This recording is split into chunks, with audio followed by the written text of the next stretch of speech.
Historias de Melk, la historia a grosso modo.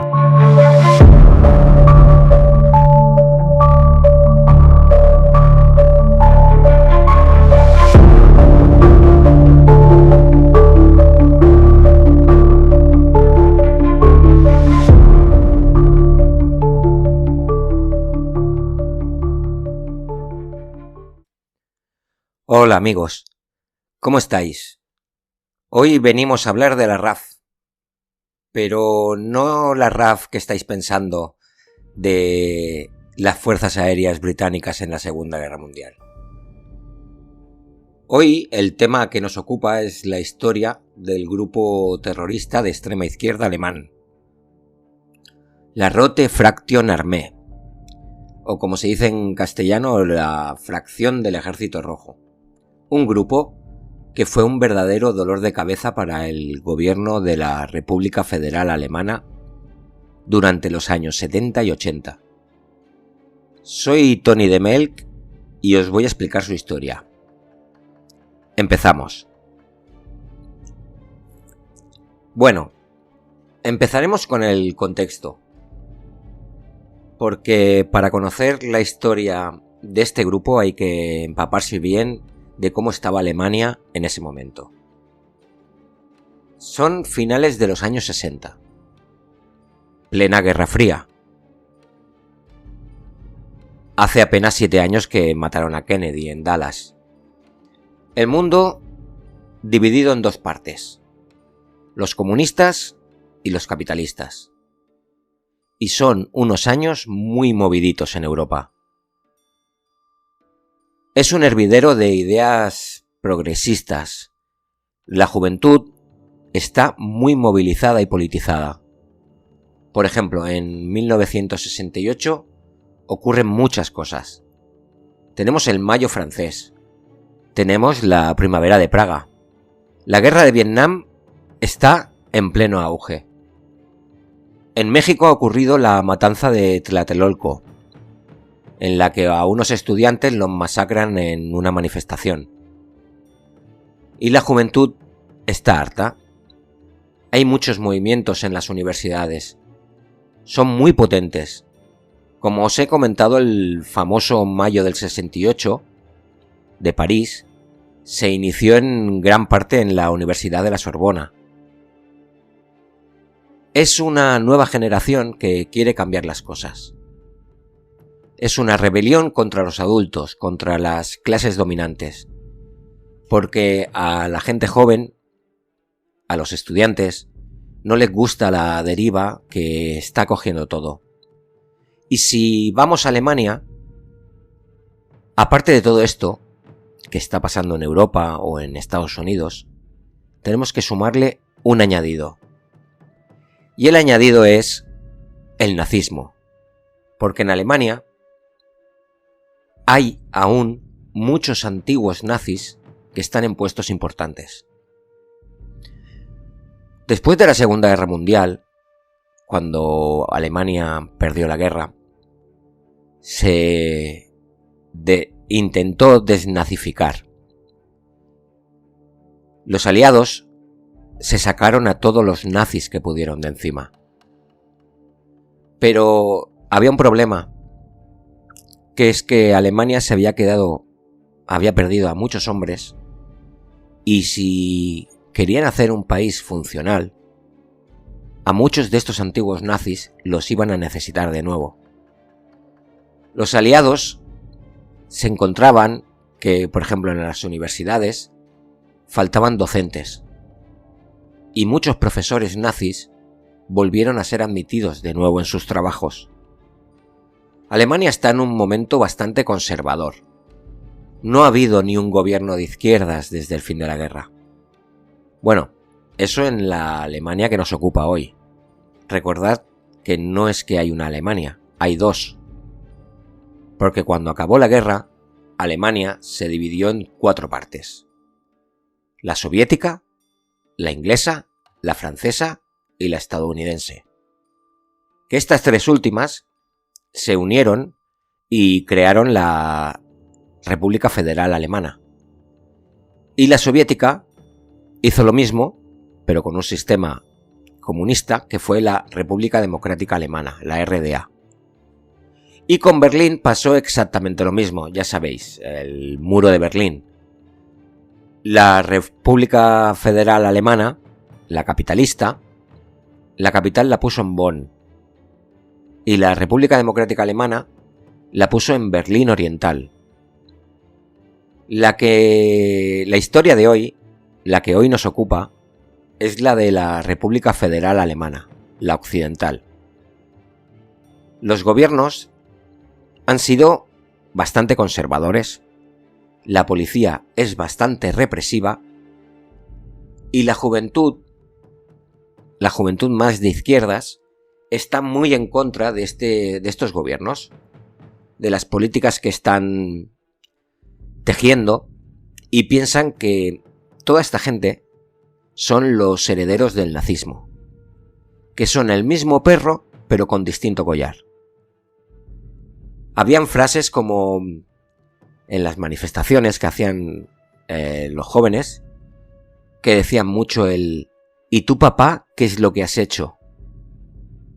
Es esa rebeldía contra tus padres propia de la adolescencia, de la juventud, pero con la carga de que a lo mejor tus padres son gente que igual estuvo involucrada en cosas muy chungas.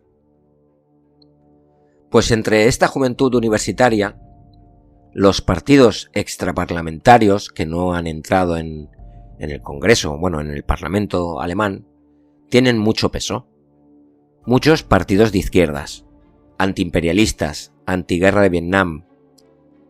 Pues resulta que en 1967 el Shah de Persia visita Berlín en visita oficial, y el Shah, que tenía un régimen dictatorial, el Shah de Persia era el rey de Irán, pues tenía este régimen dictatorial, era aliado de Estados Unidos y por lo tanto también de Alemania.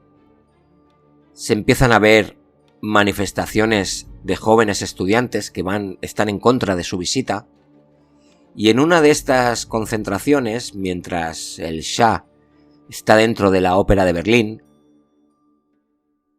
estos jóvenes estudiantes tienen broncas, trifulcas contra iraníes que están a favor del Shah. La policía cargó, pero cargó sobre todo contra los estudiantes. Pues en estas cargas, en estos enfrentamientos con la policía, un policía mató a un estudiante, a un manifestante. Benno Ohnesborg. Lo mató por la espalda de un tiro en la nuca. Según versiones que corrían, este chico estaba huyendo de los altercados y el policía le disparó por la espalda.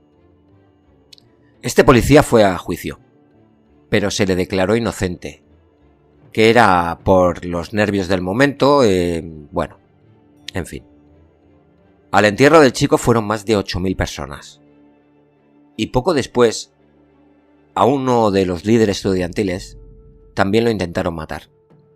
Un simpatizante de extrema derecha le pegó varios tiros. El líder estudiantil sobrevivió, pero esto ya fue la gota que colmó el vaso.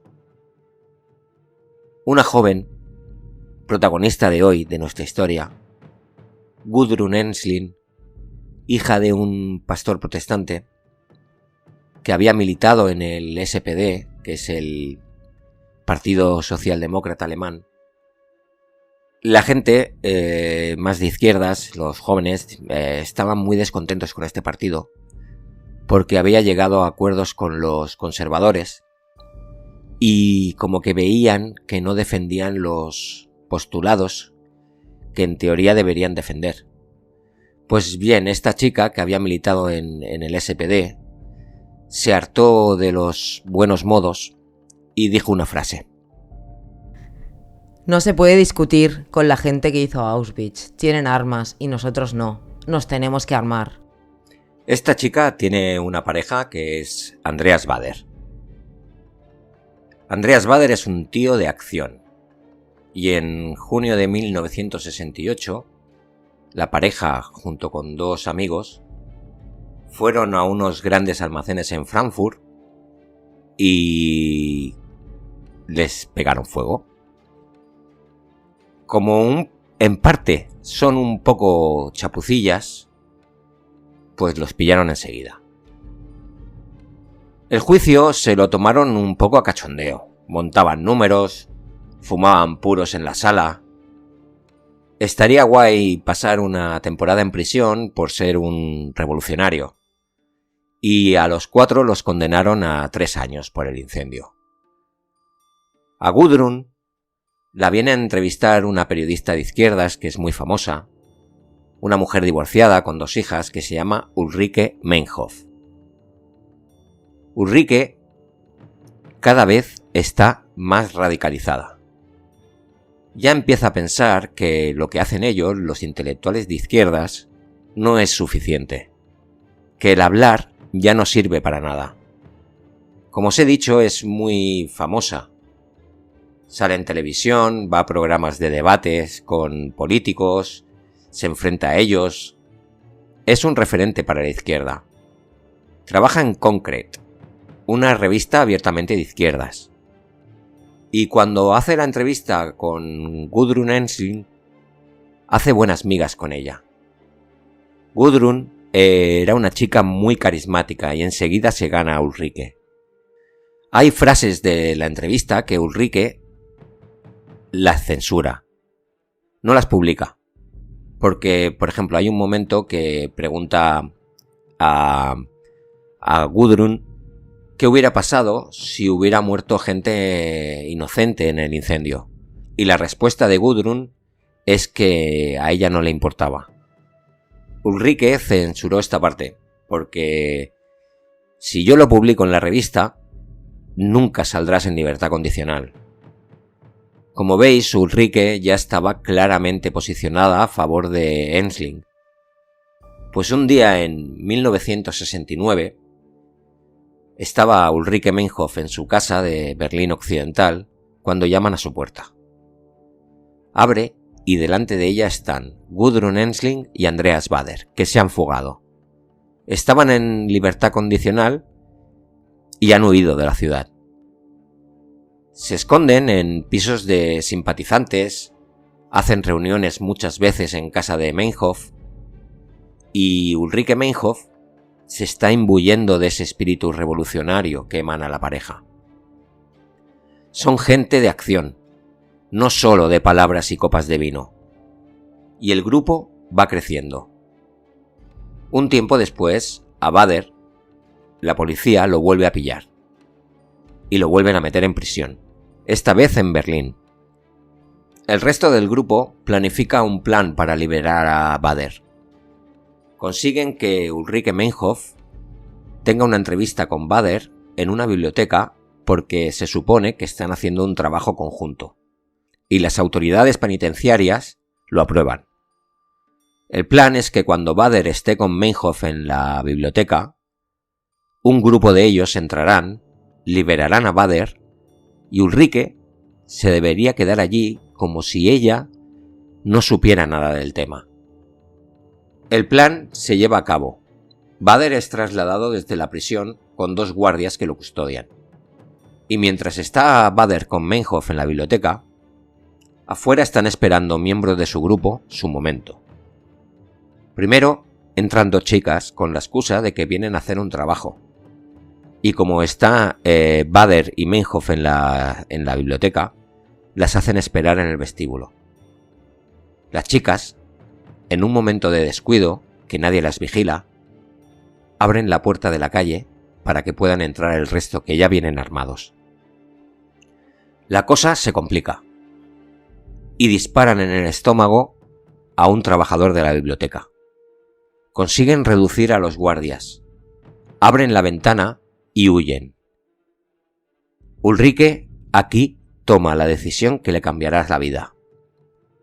En principio, como os he contado, su plan era quedarse allí y decir que no sabía nada, que solamente estaba para la reunión. Pero no, ella salta también por la ventana y se une al grupo. Ahora ya podemos decir que ha nacido la RAF. La prensa se hace eco de toda esta situación. Rápidamente al grupo lo bautizan como la banda Baader-Meinhof. Por el nombre da la sensación de que es como si ellos dos fueran los dos cabecillas, cuando no es así. Los cabecillas de este grupo son Andreas Baader y Gudrun Ensslin, pero a la prensa le va muy bien poner el nombre de Meinhof. Es una persona muy conocida y va a vender mucho más que si ponen el nombre de Gudrun Ensslin. Rápidamente empiezan a llegar los primeros comunicados. Están redactados por Ulrike. En ellos explican sus teorías, lo que quieren hacer, en contra de lo que están y todo este tipo de cosas. Son un grupo marxista-leninista que quiere hacer la revolución y que quieren hacer tambalearse al Estado. Quieren que los estudiantes se unan a su causa. Y en principio, así será. No es que los estudiantes se unan, pero hay mucha simpatía hacia este movimiento entre la gente joven. No penséis que estos son 3 locos, son bastantes más. Casi todos son personas que siguen a Ensslin, porque como comentábamos, Ensslin es muy carismática. Baader es de otra manera. Es un poco bala perdida. Un rebelde sin causa. Y en 1970 viven en la clandestinidad con documentación falsa, se mueven de piso en piso, no duermen muchos días en las mismas casas, pero necesitan dinero. Y la forma de conseguirlo es robar bancos. Los primeros meses se dedican a eso, a robar bancos, a robar coches, conseguir financiación. Y a ellos también se les une el que era su abogado. Un abogado de los movimientos de izquierdas que es Horst Mahler. Pues como os decía, podríamos decir, simplificando mucho, tenemos Gudrun Ensslin, que es muy carismática, muy fría y cerebral, pero siempre está dispuesta a pasar a la acción. Luego tenemos a Andreas Baader, que es el más impetuoso, que tiene un punto chulesco, pero a la vez también muy carismático. Y después tenemos a Meinhof, que es la más idealista, la más política, la más teórica, es la intelectual burguesa. El nombre de RAF, que es fracción del Ejército Rojo, proviene de que en Japón también hay un grupo terrorista que se llama el Ejército Rojo Japonés. Y aprovechan un poco este nombre y hacen como una especie de sucursal, aunque realmente no tiene nada que ver un grupo con el otro. Tienen un libro de referencia que es el Manual de la Guerrilla Urbana. Todo esto se sabe porque a veces, cuando encontraban los coches que habían robado, o cuando a veces detenían a alguno, siempre se encontraba muchas veces este libro. Este libro de Carlos Mariela fue escrito en 1969 y es una guía de cómo actuar y cómo hacer guerrilla urbana para luchar contra el Estado. Los movimientos guerrilleros en esta época y en los años posteriores, sobre todo había muchos en Latinoamérica, como las FARC, el Sendero Luminoso, los sandinistas, son grupos guerrilleros del bosque, de la selva, que están en la montaña. Y Carlos Mariela hizo una guía para hacer la guerrilla, pero esta guerrilla hacerla en ciudades. Pues esta guerrilla explica qué tipo de cosas hay que hacer, qué precauciones se han de tener, y la RAF lo utiliza como guía para actuar. Unos cuantos del grupo se van a Jordania, a campos de entrenamiento palestinos, y entre ellos los 3 protagonistas.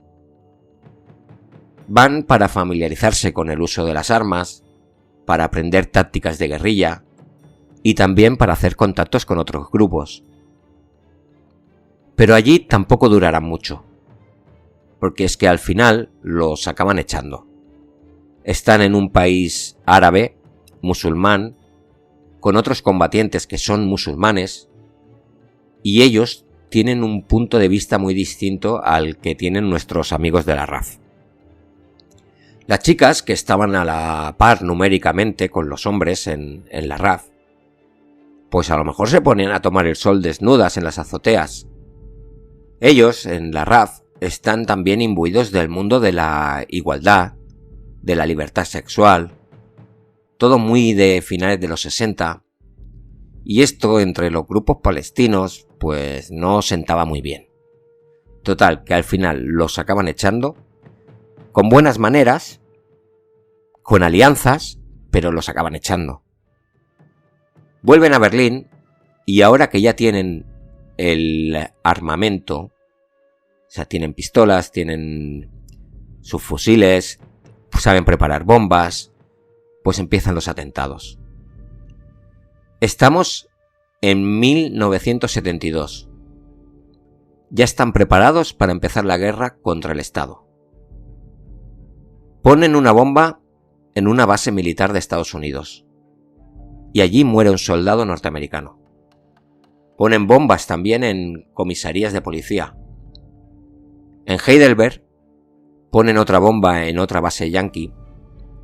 Y en el diario Springer del grupo Bill, que esta bomba causa muchos heridos.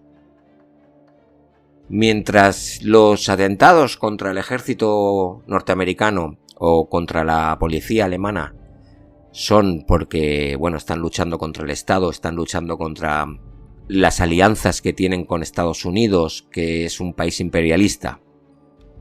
Ellos están en contra de la guerra de Vietnam y están en contra del papel de vasallo que tiene Alemania respecto a Estados Unidos. La del diario Springer es porque pertenece al grupo Bild, este famoso diario alemán. Bild es un diario conservador. Este diario ataca duramente a las manifestaciones de los universitarios. Es un periódico de derechas y, por lo tanto, lo consideran un objetivo. Pues estos atentados que os acabo de comentar ocurrieron en muy pocos días. Y ahora el Estado se lo toma en serio. Porque una cosa es que un grupo de chavales roben bancos, pero otra cosa es que vayan poniendo bombas. Los militantes de la RAF van cayendo bastante rápido, porque son gente joven e inexperta. También cogen al trío protagonista. Y tanto la policía como el gobierno piensan que ya se ha acabado todo, que ya han pillado a los terroristas y este tema se finí. Pues se equivocaron mucho, se equivocaron bastante, porque a estos que han pillado son los que después se conoció como la primera generación. Pero aún esta primera generación tiene mucho que contar en esta historia. Habrán hasta 3 generaciones. Mientras Bader, Meinhof y Ensling están detenidos, ya se está creando la segunda. En 1974, uno de los detenidos de esta primera generación, Holger Mainz, que fue detenido junto a Andreas Bader, muere en prisión, porque se puso a hacer una huelga de hambre debido a las condiciones a las que los tenían sometidos. En la RAF se quejan mucho del trato y del aislamiento extremo al que los tenían. Casi siempre estaban encerrados en sus celdas y apenas salían. Les mantenían las luces encendidas día y noche, sin ventanas. Holger Mainz, una vez muerto, se convierte en un mártir de la causa. Este chaval era un chico joven, había sido un artista que se metió a guerrillero y murió muy joven. Pues a los que habían quedado afuera, los que podemos llamar la segunda generación, esta muerte les cabreó muchísimo. Culparon al gobierno y decidieron contraatacar en abril de 1975. La primera generación ya llevan en prisión 3 años La segunda, asaltan la embajada alemana en Suecia. Piden la liberación de los 26 miembros de la RAF que están detenidos. Pero el gobierno alemán se niega a negociar con terroristas. Pues la acción de la RAF en Estocolmo es un auténtico desastre. Uno de los comandos mata a uno de los rehenes. Les explota una de las bombas que tenían preparadas para que no entrara la policía. Esta bomba destruye parte de la embajada. Y aquí, una vez ha explotado la bomba, las fuerzas de la policía suecas entran en el edificio. Hay un enfrentamiento y al final se acaban rindiendo. Pues si antes la RAF caía en gracia entre mucha gente, ahora las cosas ya son un poco diferentes. Porque la opinión pública no entiende lo que está sucediendo y en lo que se están convirtiendo. Antes eran unos idealistas y ahora empiezan a ser unos asesinos despiadados. La sensación que deja es que les importa más la liberación de sus amigos que la revolución que van pregonando. Volviendo a las condiciones que están pasando en prisión, este aislamiento extremo a Ulrike Meinhof le está pasando factura.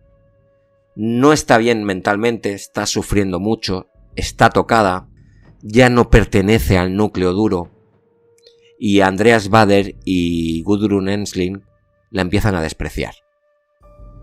Meinhof, en cartas que envió a su familia, ya no está convencida de lo que están haciendo.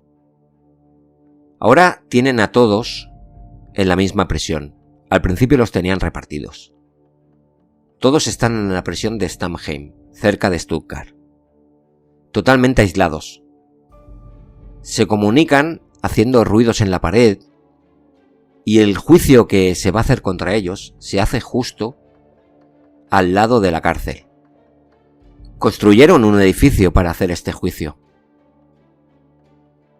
Las autoridades temían que hubieran ataques mientras hacían traslados a los juzgados, por eso hicieron este edificio al lado de la prisión para no tener que moverlos.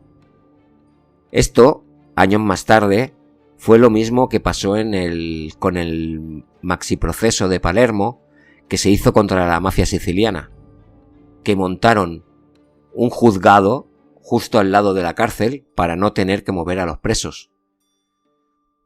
Por eso tardó tanto en empezar el juicio a los líderes de la RAF. Unos 3 años. El juicio es el momento en que aprovechan para hacer sus proclamas políticas. A veces se ausentan de la sala, montan el número, pero quien está más ausente es Ulrike. Y el 9 de mayo de 1976, Ulrike no responde a las llamadas que le hacen desde fuera de su celda. Como no les responde, abren la puerta, entran los funcionarios y la encuentran ahorcada. En el juicio, los acusados, tanto Baader como Ensslin, acusan al gobierno de asesinarla y encubrirlo. Es un juicio muy largo y en abril de 1977 sale la sentencia. Son condenados a cadena perpetua. Y ahora entramos en la época más famosa de la banda. Como represalia al resultado del juicio, la RAF inicia lo que se conoció como el otoño alemán. Una campaña de acciones concentradas en muy poco tiempo. 5 de septiembre de 1977. En una acción de comandos, asaltan y secuestran al empresario Hans Martin Schleyer, que es el jefe de la patronal alemana. Y de paso también os digo que antiguo SS nazi. En el secuestro, asesinan a su chofer y a 3 escoltas. Para liberarlo, exigen la puesta en libertad de los miembros que están en prisión. Y como el gobierno alemán se vuelve a negar, la RAF sube la apuesta.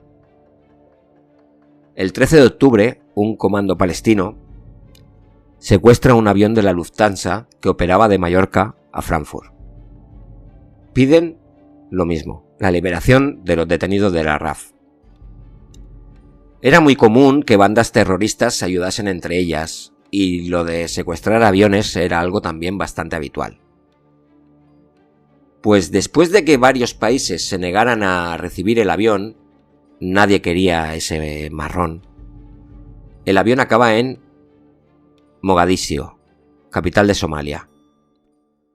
Las fuerzas especiales alemanas se desplazan hasta allí y asaltan el avión.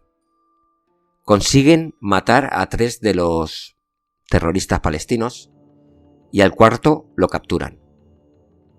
Ninguno de los 86 rehenes muere. La tripulación tampoco tuvo ninguna muerte, salvo el piloto, que había sido ejecutado por los terroristas un día antes. Fue una operación muy exitosa, llevada a cabo de forma quirúrgica. Y esto es un golpe muy duro para Bader y Ensling. Y a la mañana siguiente aparecen muertos junto a Raspe, otro de los integrantes. Una integrante de la RAF se salva por los pelos. Raspe y Bader se han volado la cabeza. Ensling se ha ahorcado. Y Ingar Moller se ha apuñalado en el pecho. Ingar Moller no morirá. Y luego hará unas declaraciones. La investigación oficial dijo que se habían suicidado. Pues, ¿qué hizo la RAF? En cuanto se entera, los secuestradores que tenían a Slayer lo llevan a un bosque y le meten un tiro en la cabeza. Los años siguientes continuaron atentando y asesinando. Mataron a banqueros, a empresarios, a políticos, militares, fiscales, policías. Pusieron bombas en bases norteamericanas. Su último atentado fue en 1993, que atacaron una cárcel que estaban construyendo. Pero ya no tenía mucho sentido todo esto. Alemania ya estaba reunificada, el bloque socialista había caído, la Guerra Fría había terminado, su lucha ya había quedado un poco obsoleta, no quedaban ya tantos antiguos nazis, la población y sobre todo la juventud no estaba tan politizada como en los 70 y su lucha había quedado un poco anacrónica. Pues el 20 de abril de 1998, la agencia Reuters recibió una declaración vía fax y la declaración decía que la RAF se disolvía por iniciativa propia. La RAF, durante su andadura, perpetró numerosos robos, puso coches bomba, secuestró, y el balance final es que a sus espaldas tienen más de 30 muertos. Muchos de ellos en enfrentamientos directos con la policía. En Twitter, @melcaniano, con K. Bueno, ahora un par de detallitos. Primero, ¿os acordáis que os he dicho que había un abogado que se unió al grupo? Era Horst Mahler, abogado de los movimientos de izquierdas y bueno, todo este tipo de cosas, que se lió la manta a la cabeza y se unió al grupo. Pues Horst Mahler salió de la cárcel en los años 80 y como él salió de la cárcel porque él no tenía delitos de sangre. Él no había matado a nadie ni nada por el estilo. Horst Mahler se acabó convirtiendo en un nazi convencido. Pero, vamos, muy nazi. Un tipo que pasó de de la izquierda más radical, de la extrema izquierda, se pasó a la extrema derecha, pero sin dudarlo.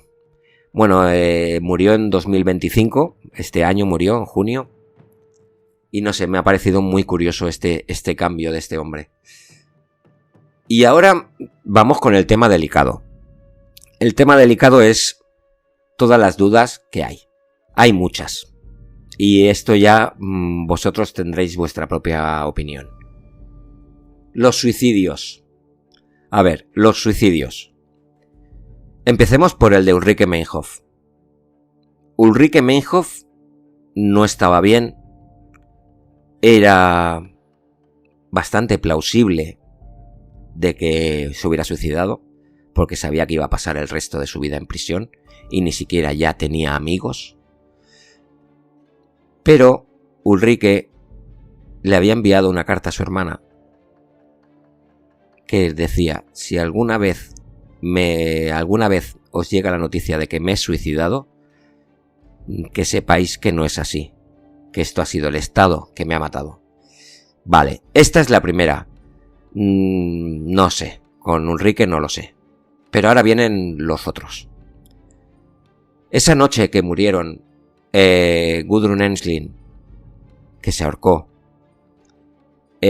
Andreas Baader, Ralpe y la chica que se apuñaló. Vale, empecemos. Ensslin se ahorca. Bueno, es factible. Baader se pega un tiro. Se pega un tiro en la nuca. No creo que sea...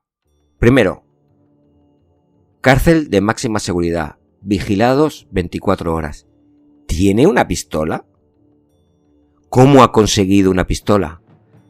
La policía, la investigación dirá que es el abogado que se le ha metido entre los papeles. Lo siento, pero me cuesta mucho creerlo que pase todos los niveles de seguridad. O sea, una pistola, no es un alfiler. Es una pistola. Bueno, se pega un tiro en la nuca. Lógica, no, yo no creo que nadie a la hora de suicidarse se dispare en la nuca, en la parte de atrás de la cabeza. Es muy complicado hacer eso. Mucho. Bueno, dudas más que razonables. Ralpe se pegó un tiro en la sien, estamos en las mismas. ¿Una pistola? No una, dos pistolas. Y si... Bueno, espera, un segundo. Nuestra amiga que se apuñala consigue un cuchillo. Bueno, pongamos que puede conseguir un cuchillo. Se apuñala 4 veces en el pecho. ¿Forma lógica de suicidarse? No, no lo veo. Creo que antes hubiera hecho otro tipo de cosas. Se apuñala 4 veces en el pecho. El dolor que se tiene que sentir cuando alguien... Perdonar mi lenguaje, pero es que no sé explicarlo de otra manera. Cuando alguien se apuñala el pecho, yo creo que no puedes seguir haciéndolo. No lo sé, es también una forma muy complicada de suicidarse. Y a todo esto ella sobrevivió y dijo que no fue un suicidio.